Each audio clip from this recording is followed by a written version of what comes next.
Real quick video, Israel. Giving all praises to Yahweh by Hashem Yahweh Shai by Hashem Rakah Kadash. Barakatah Yahweh. Barakatah Yahweh Shai. Double honors to the apostle, elder bishops, great millstone. Most salutation to the brothers teaching word for the hopeful election to be like Most High will to the hopeful extended like Shalom blessings. And to the extended elect, the multitude, Shalom blessings of the Israelite families. Contrite spirit returning back to the Most High. And believe in his word. You know, I asked Google, and for these anti-Christians, you can ask a simple question: you believe in prophecy? What does prophecy got to do with anything? No. Well, it's no use to talking, because without prophecy, let me get the scripture. Revelation 19:10, and I fell at his feet to worship him. And he said unto me, see, thou do it not. I am thy fellow servant and of thy brethren that have the testimony of, it says Jesus, but it's Yahweh Shai. Worship Yahweh. For the testimony of Yahweh Shai is the spirit of prophecy. The word prophecy. And I asked Google, I said, can you believe in God without believing in prophecy? Google's been cut. It says, yes, you can absolutely believe in God without believing. This sounds like a woman, man. Absolutely, you could believe in God. Or some fruit basket Edomite or something. Believe in God without believing in prophecy. Believe in a creator or a higher power. Theism does not require you to accept that certain humans have received divine future-telling messages. What is the warning about if that's the case? And I have a scripture here. It says Romans 9, and no, it's not 9. It's Romans 10, and let's start at 13. And 12 says that for there's no difference between Jew and a Greek, and they were like, well, you got to read there too, because they want to stick on that topic. And, you know, because we'd improve that thoroughly many times over, you know. So the next verse is, for whosoever shall call upon the name of the Lord shall be saved. How then shall they call on him in whom they have not believed? And how shall they believe in him of whom they have not heard? And how shall they hear without a preacher? A preacher comes to preach about, you know, sent as a priest and as a prophet. And I'll get that definition, preacher. And how shall they preach except they be sent? Who was sent? The prophets were sent. It even says, O Jerusalem, thou that killest the prophets that were sent into thee. As it is written, how beautiful are the feet of them that preach the gospel of peace and bring glad tidings of good things. But they have not all obeyed the gospel. For Isaiah said, Lord, who have believed our report? He was a prophet. Let me get that word preacher in case, preacher doesn't mean it's a prophet. These people are bugged out, man. Like, I don't even see how they wake up every day and look in the mirror. The words of the preacher, the son of David, king in Jerusalem.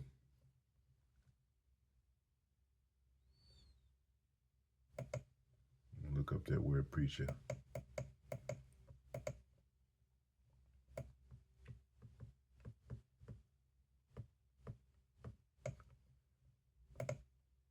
It says Quahalath.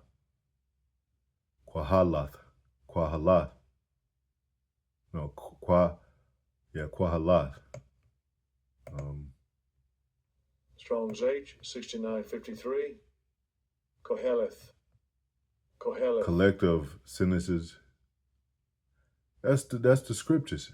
Preacher, public speaker, speaker in an assembly, Well, what else does it say? A similar.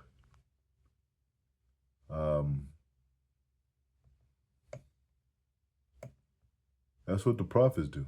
It said, gather yourself. It says, gather. It says, the prophets go out in the highways and byways, warn them.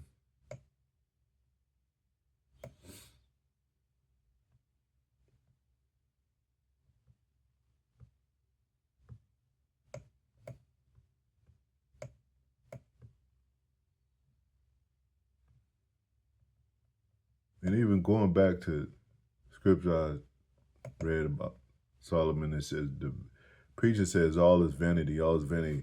When these anti-Christians think of preacher, they be thinking of a happy dude passing out flowers to everybody and saying, preach the good tidings of the Lord. Well, the preacher said, all is vanity. Something about to go down.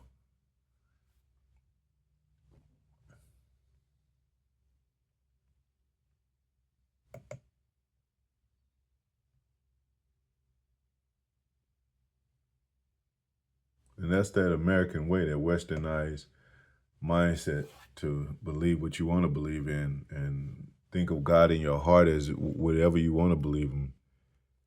Is the preacher and prophet the same? And it says the spirit of prophets is subject to the prophets.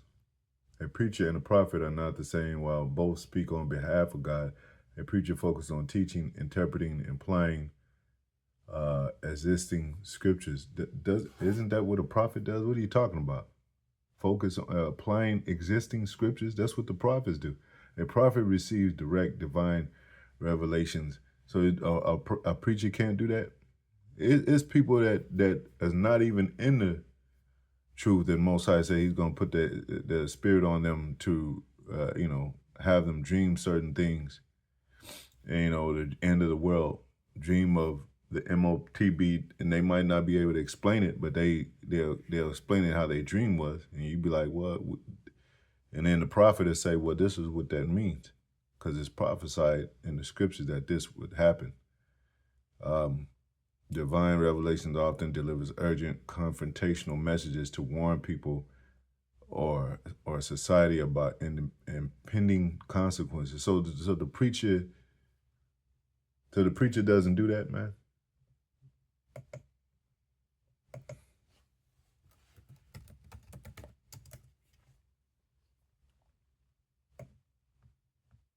And then you got preachers that come of these churches that have come against us. They're gonna die. You're gonna all go to hell because the Lord. That's prophesying. That's you thinking prophesying about our end or destruction upon us. You hypocrites, man. I said the preacher coming.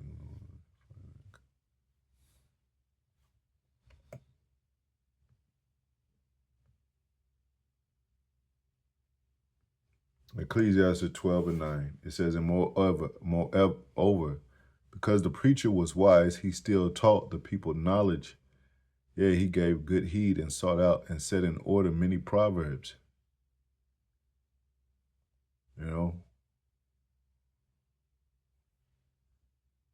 If you even read Proverbs itself, it's about knowledge about applying what's going on. It even talks about Proverbs 16:4. I think he made the wicked for the day of evil. What are you talking about? The preacher sought to find the acceptable words that was written was upright, even words of truth. What is upright? That's the opposition to the wicked. That's the opposition to what, the even words of truth. That's opposition of lies. That's going to cause friction and confrontation against evildoers, against liars. So that's definitely you involved in a prophetic, not only prophetic times, but prophetic teaching. Because we're telling them that, America is going to be destroyed for their wickedness, for their lies. It said woe to the bloody city is full of lies and robbery. What do you think the preacher's supposed to be talking about? How then shall, yeah. So what was the preacher sent to do?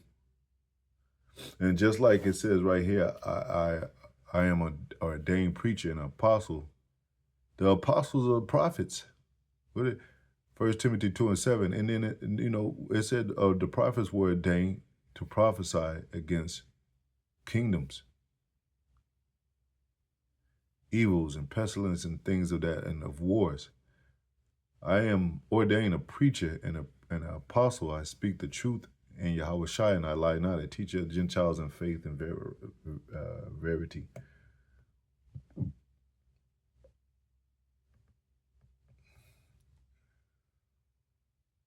And here's look, Noah. If you read about Noah, he condemned the world, man.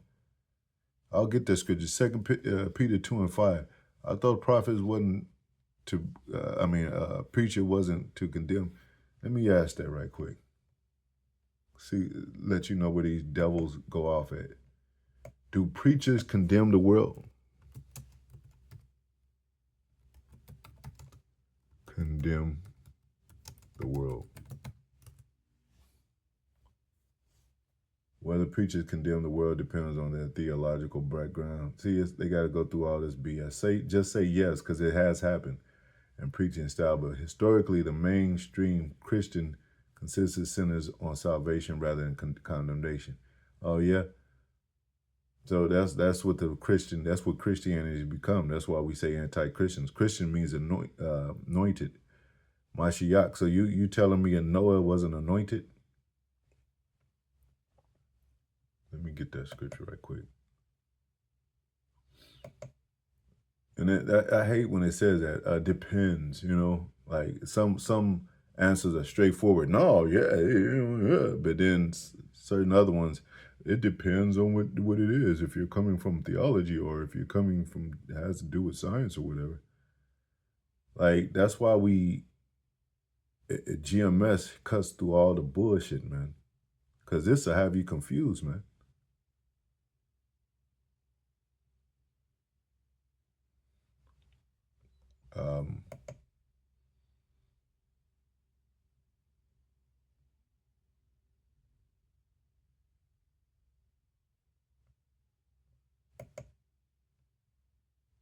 2 Peter 2:5, and spare not the old world, but save Noah, the eighth person, a preacher of righteousness, bringing in the flood upon the world of the ungodly. A preacher of righteousness. So this is New Testament. You think, oh, came to bring good tidings and good news. Let's see what Noah did. He was a preacher. Condemn the world.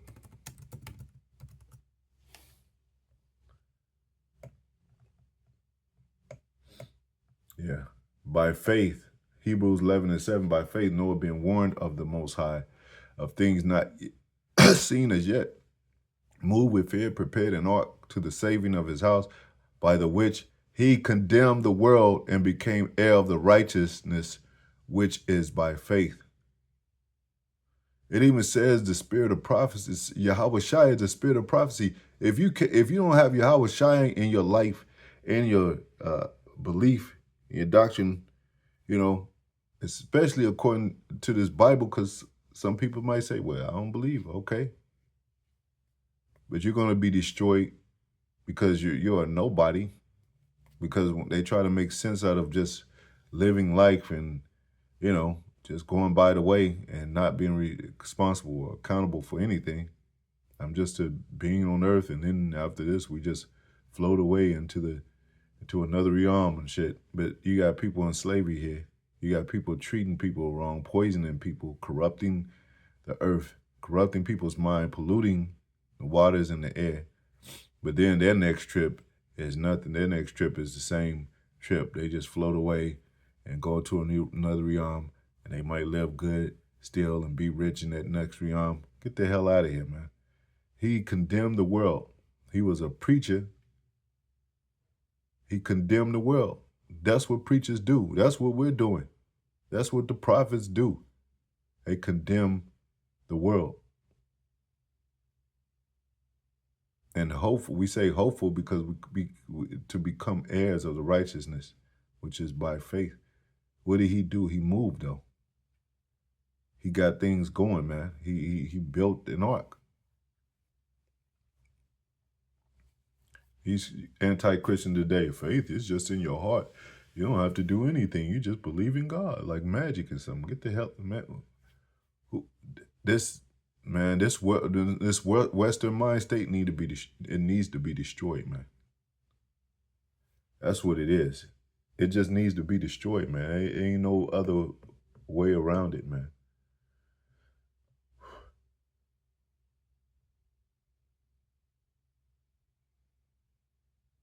Anyway.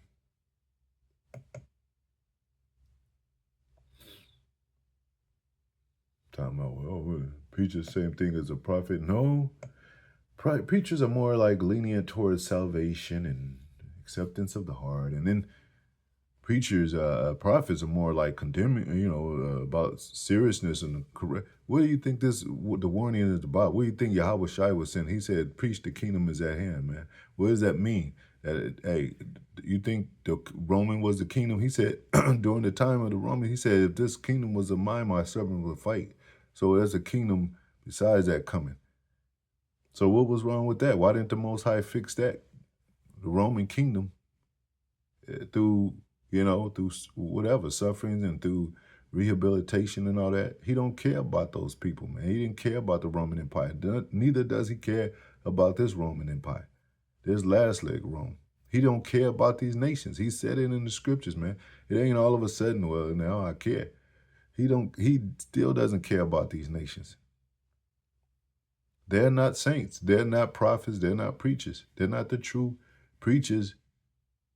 Vocab is not a true preacher of the Most High because he's avoiding prophecy. He's not warning the people. He think he is because he's like, well, I got to warn everybody from these GMS dudes. Meanwhile, it's all kind of other stuff left undone. He's not addressing sodomy. He's not addressing adultery and idolatry. He's not addressing, the wickedness and the witches and warlocks in this place exercise right here on the soil of America. He's not talking about the politicians, how they're evil, how they're building the New World Order. He's not talking about the MOTB. Man, Most High is going to destroy these dudes, man. Inside out, man. It might be left for the missile food, we call it, cooked from within and outside like Sarah Connor. Anyway, Shalom, hopefully it was edifying.